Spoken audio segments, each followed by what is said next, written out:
Hoje vamos continuar tratando aí sobre as falas que o reverendo presbiteriano Augustus Nicodemos fez sobre a Igreja Católica numa palestra que ele deu. No último vídeo eu já mostrei que a referência histórica dele, que o conhecimento histórico dele sobre a Igreja Católica é nulo, praticamente zero. E mostrando que ele afirmou que a Igreja Católica se tornou a religião oficial do Império no ano 324 e pelo Imperador Constantino. Já mostrei que historicamente isso está errado, isso é mentira. Tá?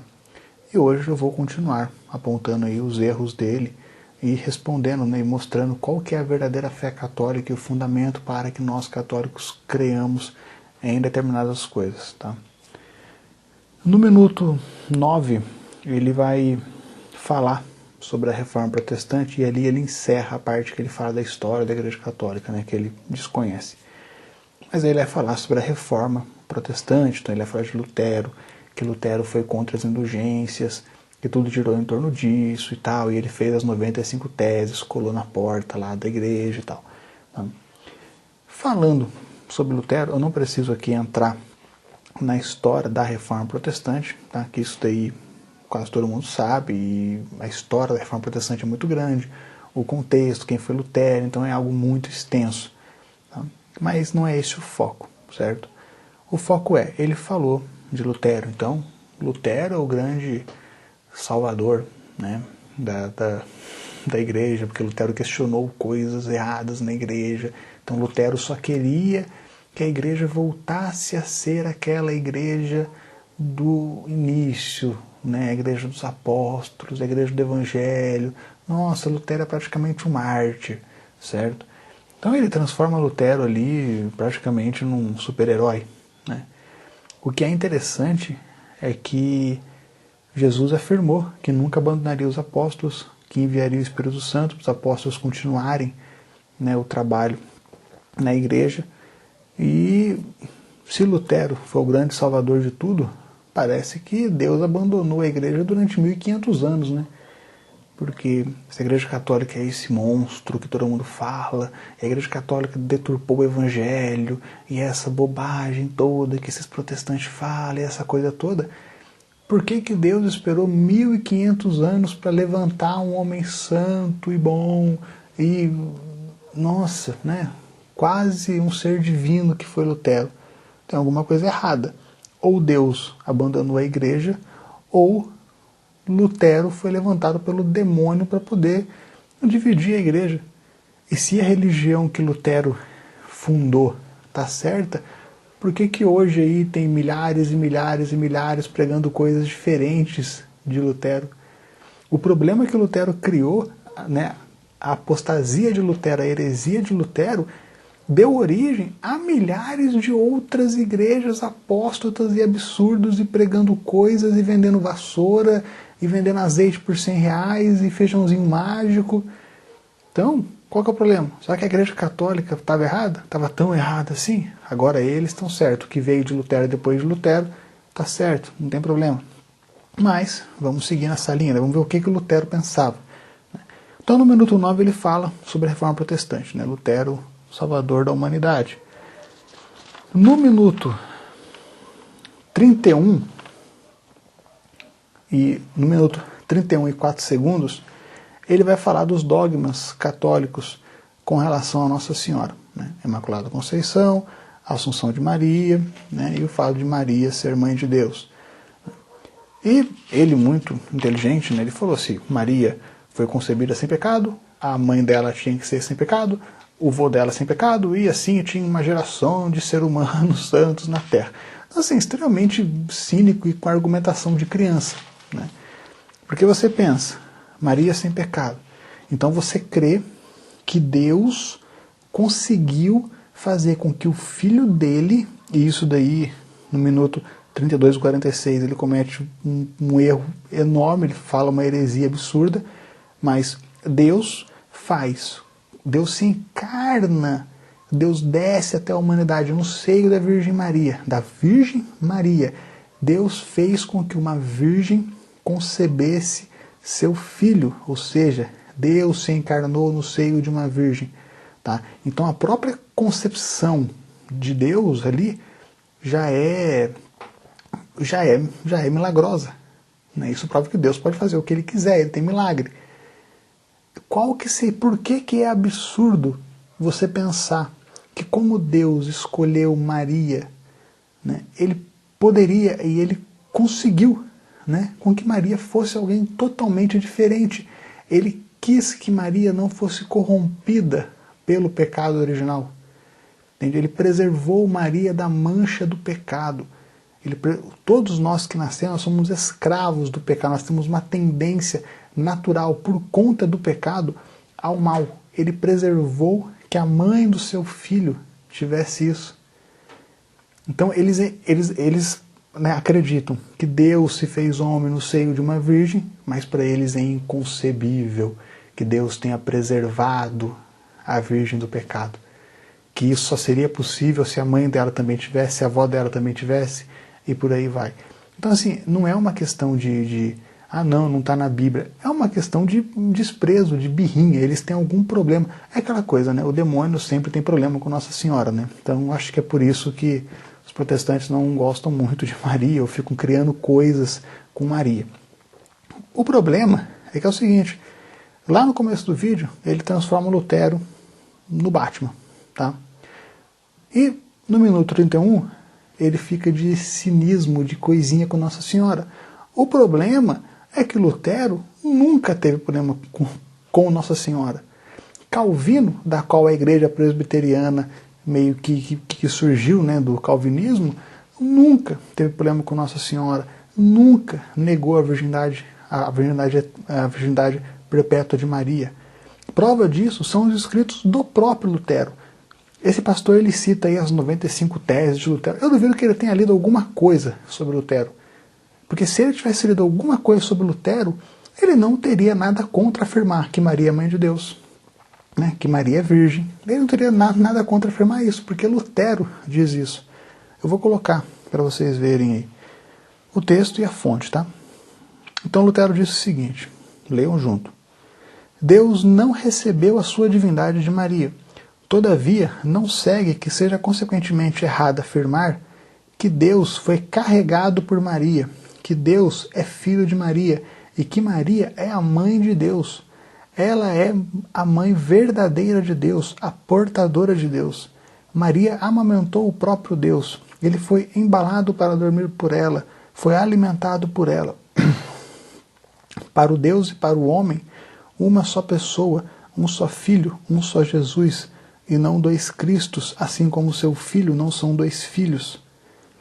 O próprio Lutero afirmou isso. Maria é a mãe de Deus. Jesus é Deus inteiramente, verdadeiro homem, verdadeiro Deus, duas realidades que não se separam. Portanto, Maria é mãe do homem Jesus e mãe de Deus. Certo? E o porquê que eu friso isso? Porque no minuto 32 e 46, ele fala que não, Maria não é mãe de Deus. Maria é mãe da parte humana de Jesus e não da parte divina de Jesus. A separação da parte humana e a parte divina é uma heresia condenada pela igreja lá no século V, se eu não estou enganado. Tá? Então acho que nem isso ele entende, nem de heresia ele entende. Veja, Jesus é verdadeiro homem e verdadeiro Deus, e isso ele confirma no vídeo. Tá? Então isso daí na cabeça dele é claro. Verdadeiro homem e verdadeiramente Deus. As duas naturezas não se separam, não tem essa divisão, uma parte é o Jesus humano fazendo, outra parte é o Jesus divino, é a parte divina fazendo. Não existe isso. Maria é a mãe de Deus. Nestório que dizia que Maria é a mãe de Cristo, né? Maria é a mãe da parte humana. Isso é heresia. Tá? Então ele é protestante, ele saiu de uma linha protestante iniciada por Lutero, depois Calvino e tal, e ele não conhece o que os fundadores, né, dessa ideia que ele diz seguir, que é a verdadeira igreja, falavam. Certo? Outro ponto, sobre a virgindade de Maria. Lutero, acompanhe. Agora a questão sobre a qual temos que nos debruçar é sobre como Cristo poderia ter irmãos, se ele era o filho único da Virgem Maria. e a Virgem não teve outros filhos além dele. Alguns dizem que José foi casado antes de seu casamento com Maria, mas eu estou inclinado a concordar que irmãos realmente significa primos aqui, pois a Sagrada Escritura e os judeus sempre chamam os irmãos de primos. Ou seja, Maria é sempre virgem. Ah, Jonatas, mas o presbiterianismo segue uma linha calvinista. Tudo bem, vamos ver o que Calvino fala disso. Tem a passagem na Bíblia que os protestantes usam, né, para falar que não, Maria teve mais filho, Maria não é virgem, aquela coisa toda. É porque tem a passagem que fala assim, e ele não a conheceu até que ela deu à luz a um filho. Ou seja, José não a conheceu até que Jesus tivesse nascido. Então eles usam esse até que para justificar. Veja, então depois que Jesus nasceu, José teve relação com Maria, teve uma vida de casado ali normal. Ok, Calvino já dizia que isso é mentira, que isso está errado. Veja. E comentando essa parte, tá? Esse trecho que eu falei da Bíblia. Acompanha. Houve certas pessoas que quiseram sugerir a partir desta passagem que a Virgem Maria teve outros filhos além do Filho de Deus, e que José se relacionou intimamente com ela depois. Mas que estupidez! O escritor do Evangelho não teve a intenção de registrar o que aconteceu depois. Ele simplesmente quis deixar bem clara a obediência a José. Ele, portanto, nunca habitou com ela nem compartilhou de sua companhia.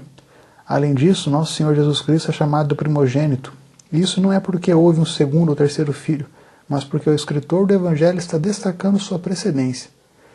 A origem do protestantismo crê na virgindade dela e crê que ela é mãe de Deus. Certo? O porquê da Imaculada Conceição. Ao contrário do que ele vai falar mais para frente, né, esse cara que ele fala mais para frente, na cabeça dele o Papa cria doutrina. O Papa não cria doutrina nenhuma. Os dogmas que o Papa colocou são verdades de fé que a igreja já cria desde sempre, né, já tinha ali aquela concepção, que chega um momento que aquilo está maduro e o Papa apenas resume, condensa aquele dogma e fala, não, a igreja sempre crê, né, sempre teve essa crença em tal coisa, então agora eu faço disso um dogma, essa crença está madura, essa crença foi estudada, essa crença, e ele decreta aquilo um dogma. Ele não inventa nada, apesar do que o pastor fala. O dogma da Imaculada Conceição foi proclamado em 1854 pelo Papa Pio IX, certo? Em 1858, quando Nossa Senhora apareceu a Bernadette em Lourdes, ela se apresentou, quando o bispo da região falou para Bernadette, né, perguntar para Nossa Senhora quem era ela, né, para entender se era uma aparição realmente ou não. Nossa Senhora, 4 anos depois que o dogma foi proclamado, ela se apresentou, eu sou a Imaculada Conceição. Maria confirmou o dogma feito pelo Papa, ou seja, ela confirmou a crença da Igreja de sempre e que o Papa apenas proclamou solenemente. Tá? Agora, se é muito difícil acreditar nisso, porque ou eles não acreditam nisso, porque teve milagre, teve um monte de sinal de que aquilo realmente aconteceu. Só se para pessoas como esse pastor aí tudo for demônio. Né? Tudo é demônio. Então, Nossa Senhora apareceu, deve ser algum demônio, deve ser alguma coisa do tipo. Né? Fato é que ele ignora completamente. Ele coloca Lutero num pedestal de salvador, né, e que foi vítima da perseguição dessa igreja romana horrível, mas ele ignora que que Lutero tinha fé mariana, coisa que ele despreza. Né? Então, está mostrado aí que o que ele faz de Lutero, ele não conhece Lutero, ele não conhece Calvino, cuja igreja presbiteriana, né, surgiu ali, né, segue um ensino calvinista, tá? E ele não conhece nem os dogmas, ele fala que o Papa inventa regra, o Papa não inventa nada, o Papa apenas proclama aquilo que já é fé da igreja. Maria é mãe de Deus, Maria é sempre virgem, Maria é a Imaculada Conceição porque ela mesma confirmou isso. Tá? Deus não iria nascer de alguém manchado pela culpa, e por conta de não ter pecado, de não ter a mancha do pecado original, Maria foi assunta ao céu de corpo e alma. Não precisa ter base bíblica, isto é crença da igreja de sempre, preservado pela tradição, preservado pelo magistério. Mas isso nós vamos falar mais para frente. Então fica aí o segundo vídeo respondido os absurdos e as desonestidades desse pastor. Deus abençoe.